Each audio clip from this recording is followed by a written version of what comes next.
Hello and welcome to the shop. I'm Jared and this is the Questionable Garage. And if you're anything like me, you work on your own cars. It's sometimes fun, sometimes therapeutic, and sometimes it's like what I've experienced this past week and a half.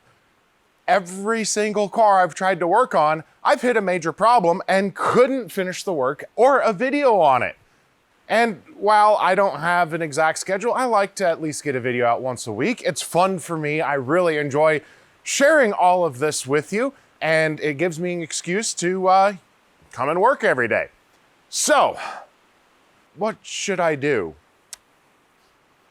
I know, I'm gonna go buy a car.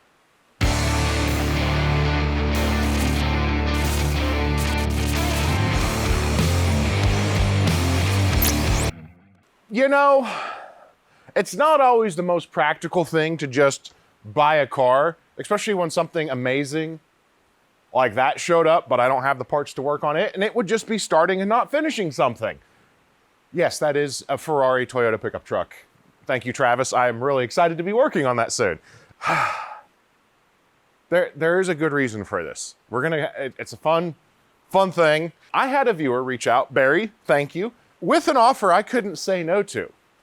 Subject title was simply, Project Car for Sale, ? And I opened up the email and it was a car and a price I couldn't say no to. So here it is.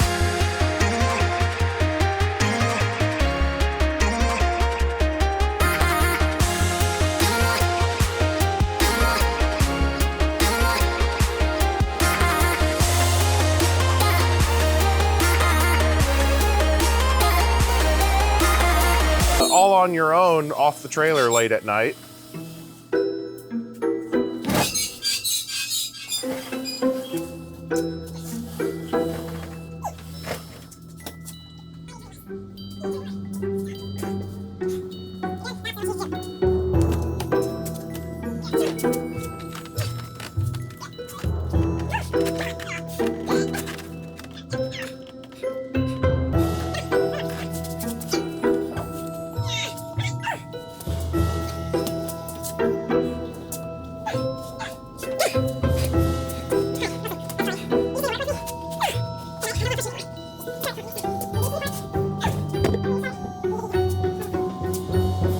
But yes, if you are not familiar with this 1,400 feet of General Motors product, this is a 2004 Cadillac Escalade ESV. Extra super vehicle? I don't know, you guys are smarter than me. You can tell me what it means. But Barry reached out to me and said, hey, are you interested in this? I've had it at shops. They can't tell me what's wrong with it. I'm kind of tired of it being around. He thought about donating it to charity. He got a really bad offer from a dealer to trade this in. So he basically was like, if you could beat that offer a little bit, it's yours. Now, the quick story on this, Barry was driving down the road. It cut off on him. Tow truck driver showed up to pick up the truck. It fired up for just a couple seconds, and then it cut off again. Went to a shop, and at that shop, they told him they had all of their mechanics look at it, and no one could figure it out. If you know LSs like I do, and the general whole circumstances, there's very few things that cripple an LS. As long as there's not like a rod hanging out, it shouldn't be that hard to figure out. And it apparently stumped all of them and said, you need to take it to the dealer. And it kind of killed, the passion of the car. And I do say passion. When I walked around this thing, we're gonna walk around it here in half a second, it was cared for. It's not perfect, but there was a lot of things done and done well by, you could tell someone who was an enthusiast. Also could tell he was an enthusiast by the existence of a early ZR1 in the driveway. If you want, I'll get this running and we'll trade. Does that sound like a good deal? Because the ZR1 needed some work too. But this thing, despite its outward appearance, for once, it's not smelly on the inside. It just needs a good detail. I don't know what it sat under to just get so filthy. I mean, white hides dirt incredibly well, and you guys can see it's a filthy filthy, dirty truck. It's got some small dents, it needs headlight polishing, but it's a good truck. If nothing else, the engine is worth it. It just goes on forever. I need 2 memory cards just to do the walk around. But if we jump inside, it has got, you know, some LED lights. I don't have the key in my hand. It's got 156,000 miles. It had a freshly rebuilt transmission installed 3,000 miles ago. It's got the head unit. It's got all the options you could want. And even better, Barry went down and told me pretty much everything he knew wrong with it other than why it wouldn't run. Sitting in the passenger seat, needs a steering angle sensor. Really common, not too bad to do, but it's something he didn't feel comfortable. So he called a mobile mechanic out who somehow couldn't figure out how to install it and then remove the oil filter almost all the way off. Barry, I'm sorry, you've not had reliable mechanics around you, unfortunately. It's a bummer when it goes just beyond what you feel comfortable doing and the people you trust let you down. But it's wood trim, stuck, and it keeps on going. Again, I am blown away with it. Doesn't have the wood trim. Barry said he never, in the time that he's owned it since I think 2017 or 18, didn't have wood trim. The little door reflector is falling out. Aftermarket video headrests in all 4 seats don't work. I don't know if it has it or not, but rear seat heaters, that's really impressive. This was a cared for car. And again, I'm after the last couple cars, I've got another car we're doing for something that's really cool. They're filthy on the outside and smell horrendous on the inside. This smells like a clean, nice car inside. It's nice. But we keep going around. 3rd seat, that is usable by adults. But then again, when the vehicle occupies 3 area codes, it should be. He pointed out in the back, it did get a little bit of rust in the tailgate. He fixed the rust and did not get the perfect pearl paint to match. So there's a little bit of white difference, but again, the car was cared about. My favorite feature of these big vehicles. Pop-up glass as well as a pop-up tailgate. But then in here, you see some cooling fans. There's nothing wrong with the current cooling fans. There was just a better option. So he ordered a really nice plug-and-play kit. It frees up some horsepower and does slightly better cooling. Doesn't overheat, but there was a better option. So he was ready to install it. It's just, tragically, too many bad mechanics kind of scared him away from the truck. We got storage cubbies for days. Got power charge ports back here. Oh, and then we keep walking around. Good, honest 2004 that we're gonna get running and cleaned up. I'm excited. And even if we can't get it running, let me show you under the power barn what makes this truck worth it no matter what. Now, I don't know Escalades well. I think this is an aftermarket grill because it's really awkward to get in.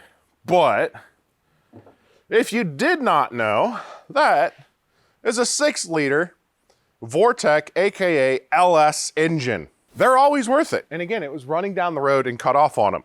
Funny thing too, when I showed up to pick it up, I turned the key and it fired right up for 5 seconds and cut right off.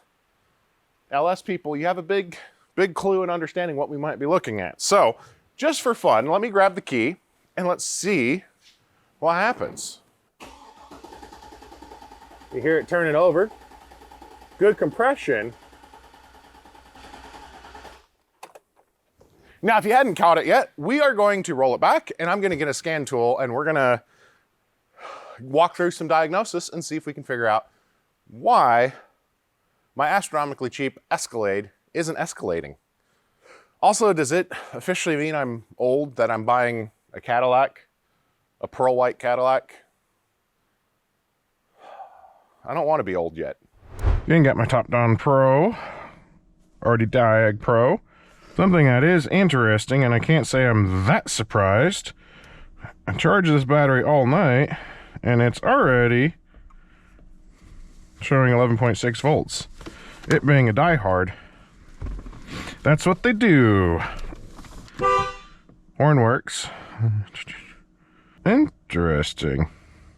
What a lot of people don't realize, if you can't talk to your engine computers on these vehicles, David, Mr. Car Wizard, shared a really common problem with these, is your OBD2 port won't work and communicate if your OBD2 or your fuse is blown. But okay, no, we found it. We're through there. We've got one trouble code. So let's read our fault code. And it is exactly what I'm expecting. Crankshaft position sensor. Now, when it was described what was wrong with the truck, I expected a bad crankshaft sensor. That's just the really common, not really common, but a very common thing with an LS engine.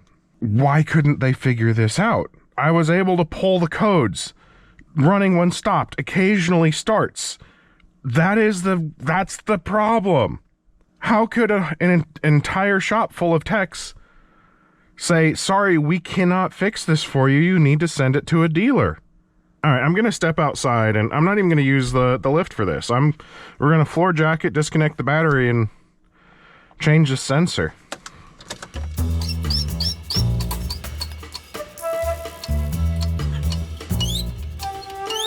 Unfixable truck. Couldn't figure it out. Has to go to dealer. It's got a brand new transmission. He wasn't kidding. I didn't think he would be. I haven't even looked under the truck. It was basically what he offered. I had to get it no matter what. Worst case, I get an engine.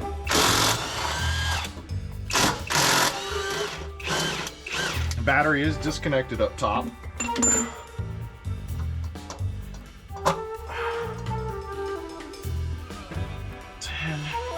Ratchet, where'd you go? You're around here somewhere. There you are. That's a big fuel tank, although I imagine this needs a big fuel tank.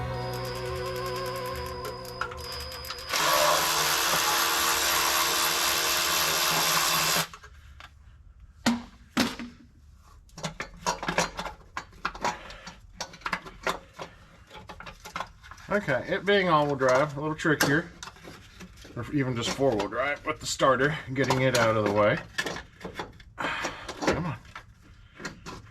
Ow. But yeah, make sure you disconnect your battery, otherwise you're going to have a bad time. Okay?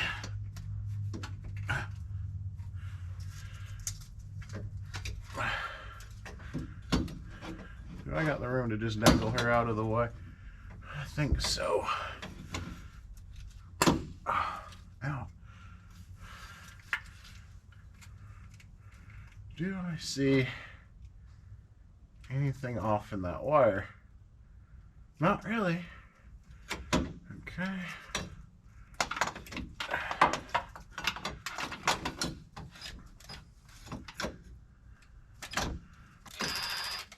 Jared, you're supposed to be showing how quick and easy it is. You're failing.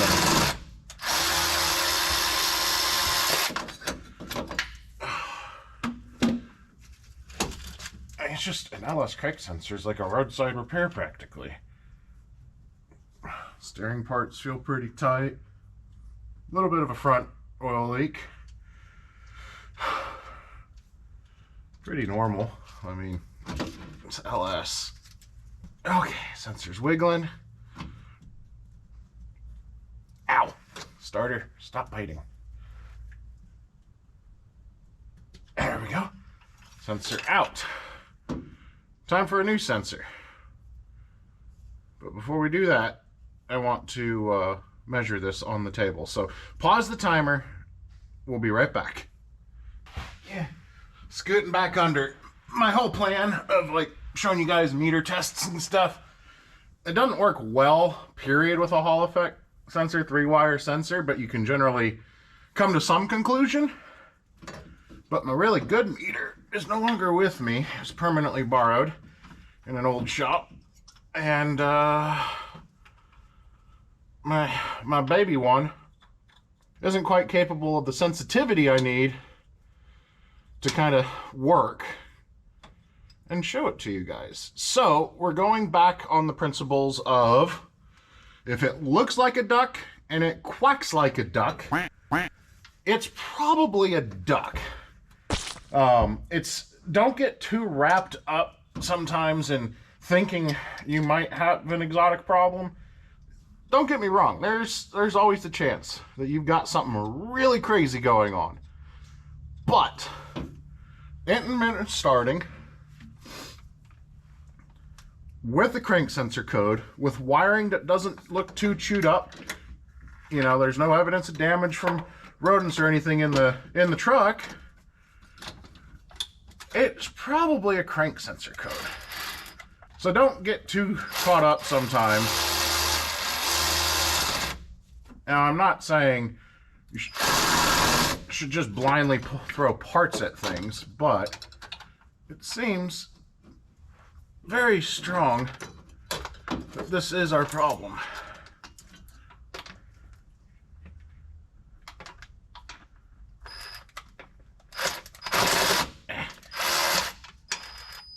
There we go.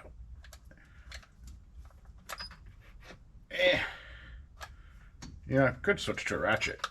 That would be easy. There we go. Not a lot of torque on it. It's just, you gotta get torque on it.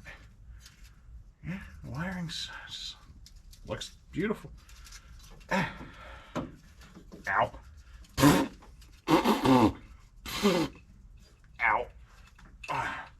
Come on, starter. Just cooperate just a little bit. We're doing good things together. You're gonna get a bath if you could just go back together. Why? What are you even dinging on?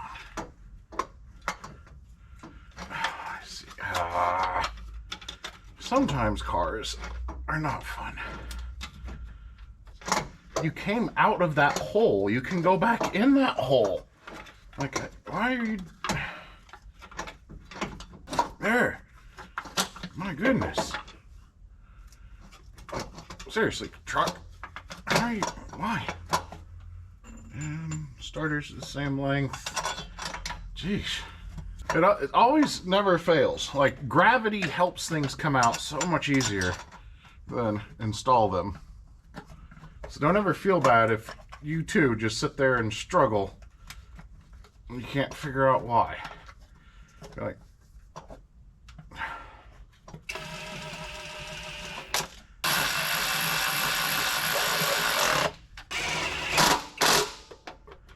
but there we go. There we go. We're not even gonna lower it. I'm gonna reconnect the battery and we're gonna turn the key. All right, fresh from under the truck, we have got our GoPro down there. I put the keys in the center console, so I gotta climb in and grab them.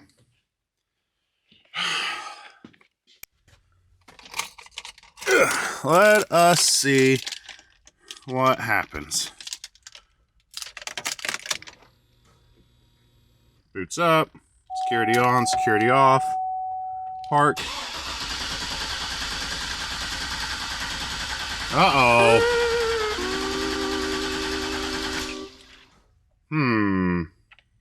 Well, I don't think the trigger wheel's broken loose. But now we get to do a little more diagnosing. Apparently our duck is not a duck. All right, just to check, we've got just engine RPM pulled up. We are getting a new code with the new sensor, which is fun. 336 as well as 335, but no engine RPM, which would indicate that crank sensor is not reading like the code says. So next step, we've got to check and make sure we're getting 12 volt power, there's good ground and everything down there, and start looking at some of the wiring side of things, because it's most likely not a reluctor. And the reason I'm saying that is effectively the truck started once. If a reluctor, the actual part of the crank wheel, falls off or does something funky, it won't run at all. It's done, and you're going to actually hear it kind of rattling around which we don't. So, time to pull up some diagrams and get the meters out, and we're gonna go hunting. I was hoping we were gonna get this thing started for, you know, $52 in 5 minutes, but we're still gonna get it running. It can't be that bad. Famous last words? I should have just put it on the lift. It'd be so much easier. But let me tell you what I was doing some checking so that way we could work through it together a little more efficiently. I don't want to just kind of spend 2 hours worth of footage that Dwayne is going to cut down to the 5 minutes of us having it figured out anyway. It's just easier for all of us. So we knew we were having a crank angle sensor problem. We put a new sensor in, and I will say on the bench, it wasn't a perfect test, but it wasn't reading the best. We had intermittent starting. So the next step we needed to do was check the wiring at the sensor. A 3-wire sensor needs 12 volts, it needs a ground, and it needs to be able to send the signal back to the ECU. We pulled up that wiring diagram. I went down to the sensor, and we didn't have quite battery voltage, but we did have voltage. We showed no path to ground, and we had no way to easily check for a signal. On this truck, all of our grounds go to the PCM, the powertrain control module that we got pulled up and out of the hole here. And I was doing some tests. So looking at the diagram, since we weren't getting what we wanted down there, we either had a bad PCM or we had bad wires. Well, an easy way to test is you just run a length of wire down and you measure your continuity. Is the signal, or is that wire underneath connected here? When I checked ground, we weren't connected. I had no connectivity up to the top. When I checked power, we had really bad continuity, but we had continuity. That explains the low voltage down there. And then we checked the signal wire, and we had no continuity. That tells us there is a wire break somewhere. So that means follow the wire. And we found the problem. So I don't think we can see it from the top, so let's lay on our back, scoot underneath. You know, I have that really nice bend pack lift. It'd be easier, but you don't necessarily have that at home, so scooty scoot. That's almost too much light, but there is the crank angle sensor wire. You can follow it along here. We've got our oil. We followed it along here. Here, what if I diffuse it more? Hey, there we go. Start over. Crank angle sensor connector down. Follow the wire up, the loom, and then we come along here to the steering box. And camera, for the life of me, if you weren't so expensive, you'd be joining the Makita. Into the trash. Piece of junk. All right. Do you see it? You see the black wire loom, and then suddenly you see no wire loom, and you see a lot of shiny. For some reason, that wire harness got kind of dropped out of position, and it rubbed through on the steering shaft. So what does that mean? It means we got to pull that harness out enough that we can get to it and repair it, and we're going to have a running truck. And I'm on 5x zoom, so I have no clue what you're staring at right now, but I'm sorry. It's probably not good. But yeah, so I'm going to probably actually pull that harness, disconnect everything so we can pull it up, and we'll do the repair from the top side, because that's going to be a lot easier than this. Well, all right. Now what I can do real quick, I want to kind of show you the process.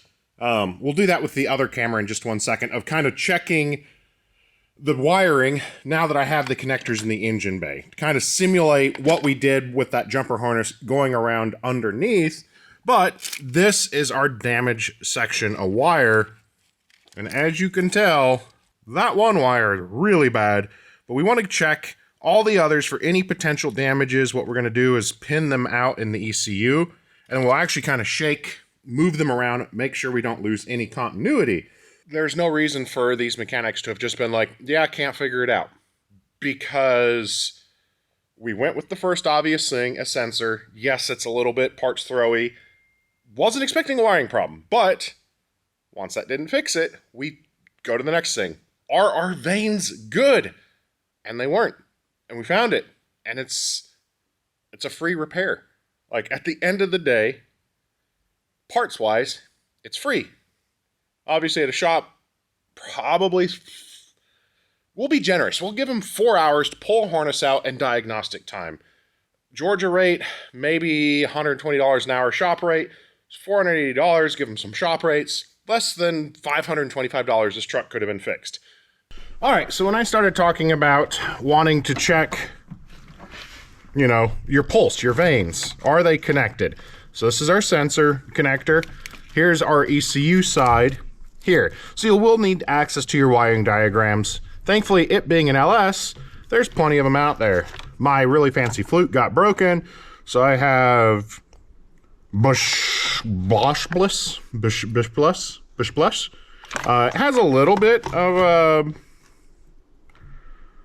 you know, okay functions. It works. I think it actually even gave okay-ish scope function. But we want to check our wires. So we're going to check first our signal wire. So I got a little probe. You do not want to force things into your ECU pins or the back of the wiring. You're going to break it. You're going to have a bad time. So come here. Yeah. Blue and white. And we touch it. And boom. Continuity. All zeros means there's 0 ohms. Things are looking good. So let's check power. If I remember power, that was 2. 1, 2. We're going to clean those up before we plug it in. So just let it set in there. Come in. And boom. Continuity. So we know that wire is connected. The one wire we know is broken, because we've already done it, but you haven't found it yet. It's pin 21. You can come in right there. And no continuity. Confirm your meter's working. Oh, no, I'm using you. Don't turn off. Oh, I got smegma on it.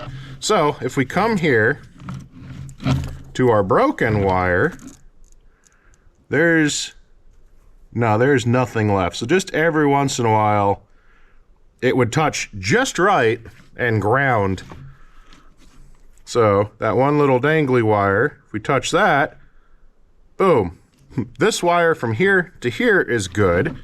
And then on the flip side, we will test center pin. This one's a little harder. Well, here, we'll do it this way. Center pin to this half of the wire, and boom, continuity. So we just need to repair this, recover the tools I keep throwing down there. We'll rewrap this up a little bit. I'm going to put a new plug on the coolant temperature sensor here, and we will then secure this to not rub on the steering shaft, and then we'll start it. Yes, it's gonna start this time. Well, all right, we are back together. I've got the wires staked away so it won't happen again. And it's time to find out if we can get the thing to run. Theory says yes. You know, it's gonna have the crank sensor, which is the most important of them all. I'll tell you what, even though it's 2004, it doesn't feel that dated in here. Key on. Let's focus on this. Hey! She's alive! We have got oil pressure. We are charging. We have a check engine light. I have an airbag light, which actually I remember him telling me that as well. There was something wrong in something with the airbags. So they're basically just defeated for now, which is okay. But we have a running truck. Oh, look, the oil pressure goes up with the throttle.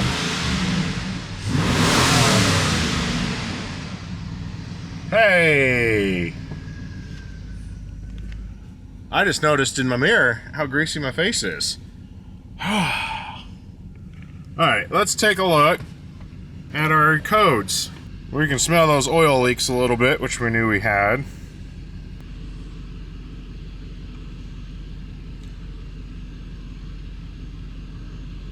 Now, are those old or is that new? Clear fault code. There we go. I think it was just hard stored.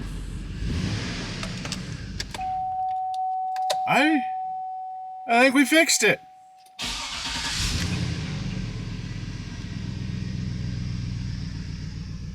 Cadillac. Well, there we go. I'm pretty excited. I probably could and should put that steering angle sensor in, but my plan doing that... Oh, wow. That's a... Remember, guys, wear safety glasses when you're on your back under a car. Oh, yeah. Look at that grease booger. Golly. Oh, yeah. It's all over. Wear your PPE.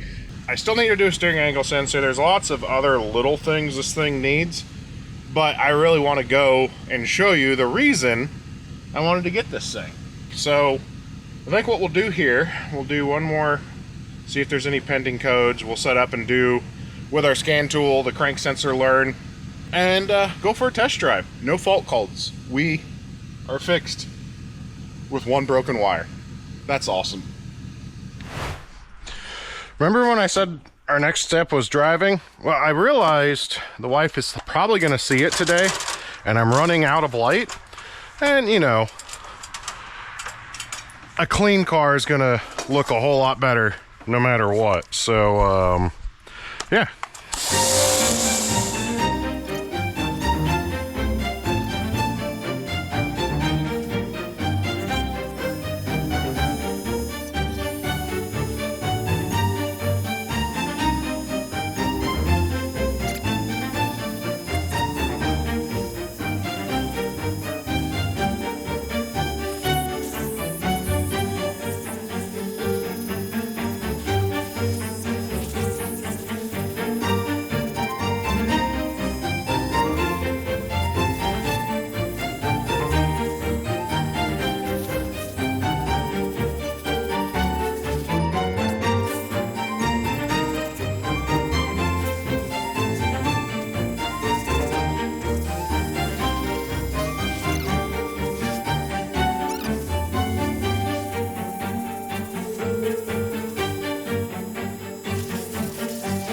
So now we can throw some foam on it and scrub a little bit.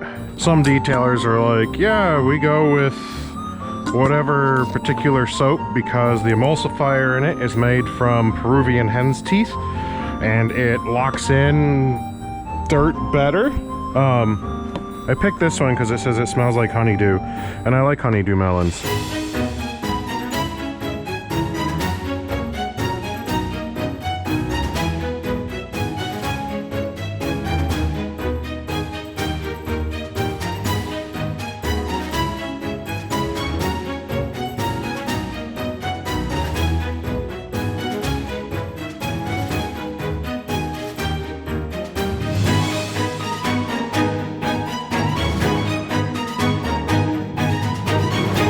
So yeah, why do I need 47,000 feet of truck or SUV? Those guys back there. The GMC is big, but they're bigger, and they seem to already have approved and claimed their own spots. Well, yeah, so that's kind of the long-term plan with this truck. I wasn't looking to necessarily buy one, but I wanted a... Maggie's driving away in the sun up there now. He's already claimed it his Cadillac. So thank you to Barry for reaching out and offering this up.